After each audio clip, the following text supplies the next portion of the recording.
This series of videos is going to start our Unit 6, which is the AP's Unit 5, but I've broken earlier unit into two. So this is our Unit 6, and in these series of videos, we're going to look at two new theorems.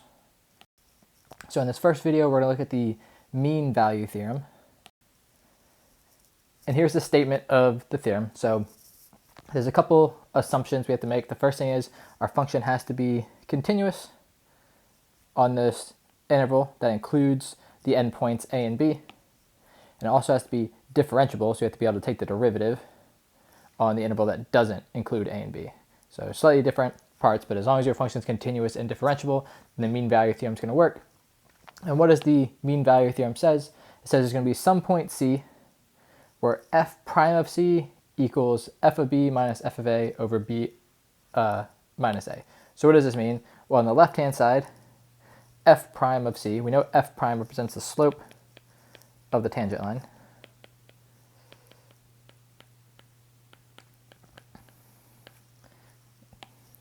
And on the right-hand side, all right, this formula we've seen a couple different times in a couple different ways. This is the average rate of change, but also it's the slope of the secant line. So secant lines connect 2 points on your graph. A tangent line is just on that 1 point. So the mean value theorem says at some point a tangent line is going to be parallel to a secant line. So what's that going to look like on a picture? Well, A is where we're starting and B is where we're ending. All right, so this function is continuous because it's smooth, it's differentiable because there's no sharp corners or anything like that. All right, so this picture satisfies the mean value theorem. So if we look at the secant line that connects the a value to the b value, that secant line is going to look like this.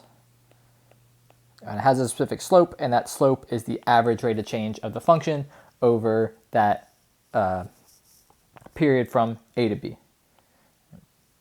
And now the mean value theorem says at some point along this graph, there's going to be a tangent line that has the same slope, and that just means it's parallel to this secant line. And again, with tangent lines, you're kind of thinking about what happens with the line rider as it's going along the graph. But here, it looks like it's going to be about there. If I look at this tangent line, it's going to just touch my graph and keep going. All right, and you can see it's not perfect because I'm drawing it by hand, but that tangent line has about the same slope as the secant line. And in this graph, it actually happens twice because there's another one probably about there. All right, and that tangent line looks like this. And that is also parallel to the secant line. So the mean value theorem says there'll be at least one. It's possible for there to be more than one.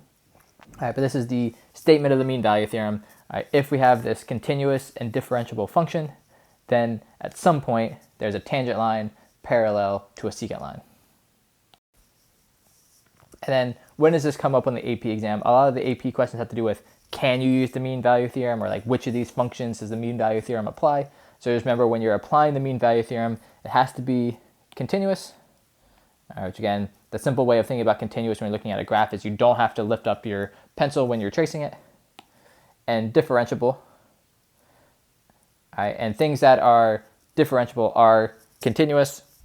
All right, but differentiable, it has to be smooth. There can't be any sharp corners or cusps. There can't be jumps and things like that. All right, but as long as there's no sharp corners, then it's differentiable. And continuous, again, you're not lifting up your pencil.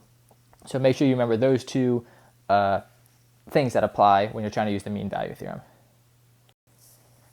All right, so just to show how things can go wrong. All right, if we look at this function, when I apply the mean value theorem, we would look at the start and the end point. We would draw our secant line. And the mean value theorem says there should be some tangent line that's parallel to that. All right, but kind of on the left-hand side here, all these tangent lines are going this direction. And the second part, all these tangent lines are going this direction. And none of those are parallel to our secant line in blue. But why is that? And that is because this point right here, whenever we have a sharp corner in a graph, that means the derivative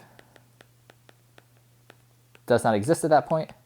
All right, so this graph is not differentiable on the whole interval, so we can't use the mean value theorem. So the mean value theorem does not apply here. All right, so those are the type of questions that you'd be aware of when you're talking about the AP exam.